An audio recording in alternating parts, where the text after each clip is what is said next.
Oke, halo semuanya. Kembali lagi di channel Mr. Tradekin ya, teman-teman. Dan kali ini kita akan market review lagi untuk melihat bagaimana pergerakan ISG seminggu ke belakang, teman-teman. Dan juga nanti kita akan bahas secara outlook 1 minggu ke depan.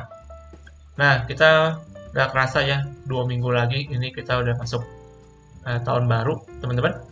Jadi market nantinya ke depan akan harusnya ini mulai memasuki bulan Desember yang memasuki penghujung. Ini kelihatannya market kita udah mulai memasuki masa window dressing ya, dan terlihat seperti banking itu mulai kembali di inflow asing sehingga membuat ada terjadi kenaikan yang cukup signifikan. Dan kalau kita lihat untuk hari ini, closingan di hari Jumat, ISG berhasil menguat tipis sebenarnya 0,2% aja di level 7.190. Ini secara penutupan cukup powerful ya. Jadi secara sinyal cukup bagus sebenarnya untuk ISG kita. Dan kalau kita lihat dalam seminggu terakhir, teman-teman, di sini saya akan kasih unjuk ya, teman-teman. Untuk inflow dari asing itu kita akan cek dari tanggal 11 ya. Untuk minggu ini aja. Kita akan lihat di sini inflow asing cukup besar ya ini di banking terutama. Bank BCA mencapai bahkan 1,2 triliun. Lalu Bank BRI 700 miliar, Bank Mandiri 480 miliar, teman-teman. Dan lain sebagainya. Ini banyak inflow kepada emiten-emiten big caps ya. Tentunya ini menjadi sebuah indikator ataupun sinyal yang cukup menarik nih. Dan melihat bagaimana ISG kita memang kalau misalkan mau menguat biasanya didahului dengan penguatan dari big caps kita, teman-teman. Sedangkan untuk outflow-nya di sini dari Gotoh, ini Gotoh ada outflow yang cukup besar. Ini kemarin mungkin dikarenakan dari perpindahan ya, ataupun akuisisi TikTok teman-teman kepada Tokopedia di sini. Sedangkan yang outflow ini lebih yang small cap, jadi bisa kita nggak terlalu anggap ya untuk bagaimana outflow di sini.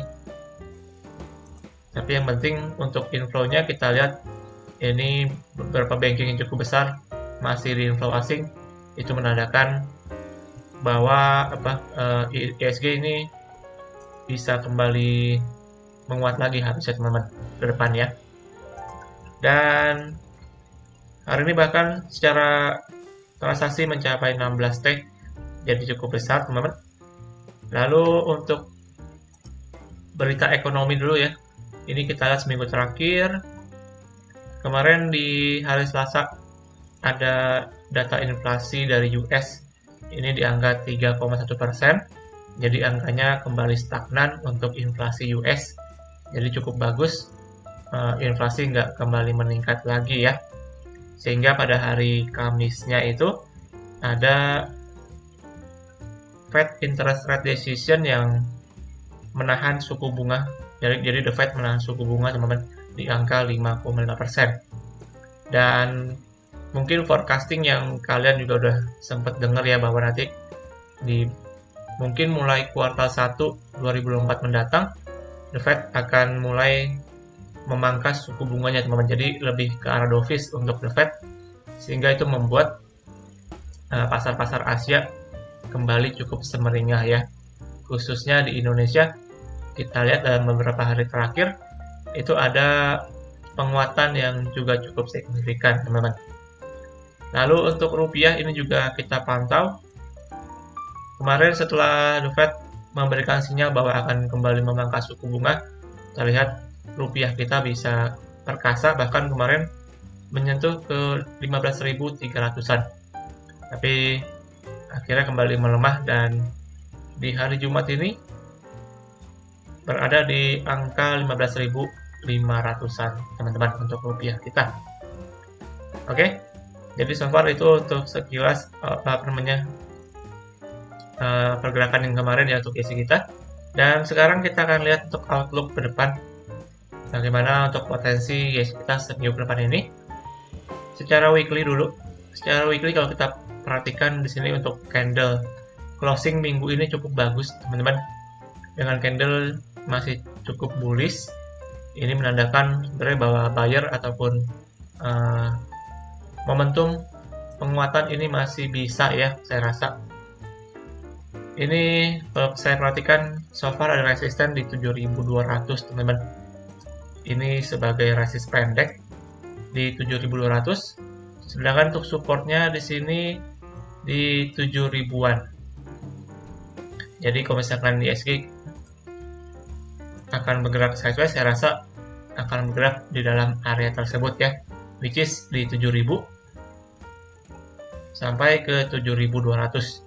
Tapi kalau misalkan minggu depan langsung bisa kembali menguat lagi nih untuk IHSG kita, saya rasa bisa menguji langsung ke sekitar 7.300-an ya, yang dimana di area tersebut ada resisten terakhir yang menahan IHSG, teman. Jadi silahkan dipantau ya untuk IHSG kita.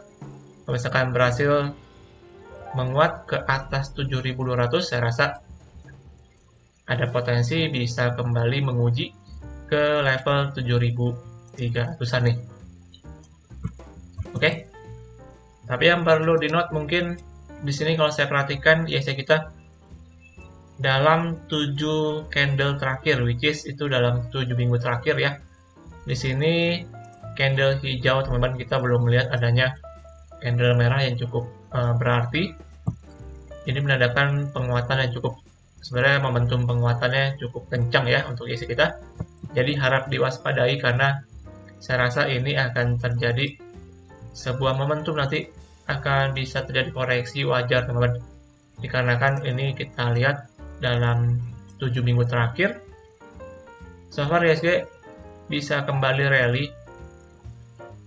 Jadi ada suatu kala pasti bisa akan terjadi untuk koreksi dulu ya, ataupun yang namanya konsolidasi, teman-teman. Oke, jadi itu yang perlu di-note sementara. Namun so far secara charting bagus, jadi nggak perlu dikhawatirkan.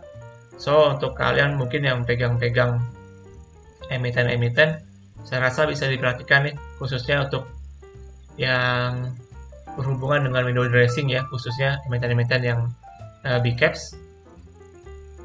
Itu saya rasa dalam minggu-minggu terakhir ini sampai dengan akhir tahun itu bisa kembali untuk menguat lagi, teman.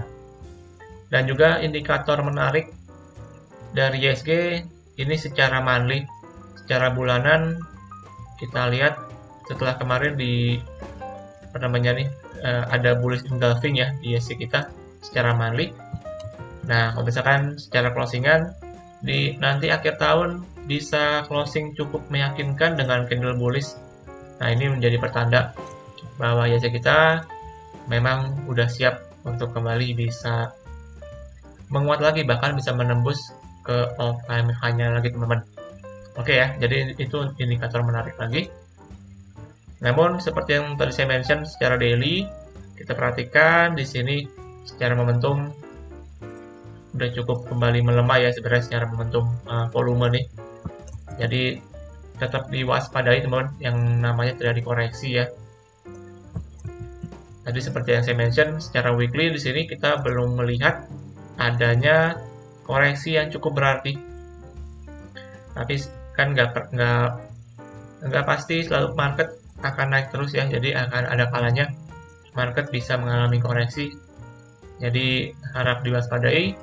Kalau misalkan nanti udah terjadi sedikit-sedikit rejection ya seperti saat ini harap cukup diwaspadai karena ditakutkan bisa mengalami yang namanya koreksi, teman-teman, atau koreksi wajar ya, atau sebutannya konsolidasi.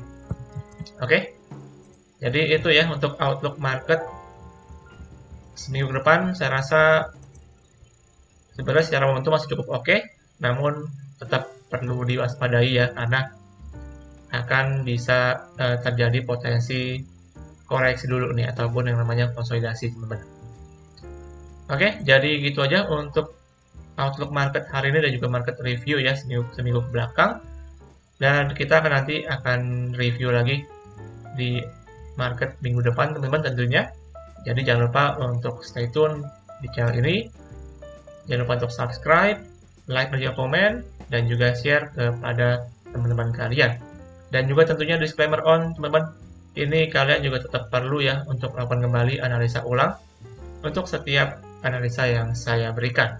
Oke, sampai jumpa dan salam trade.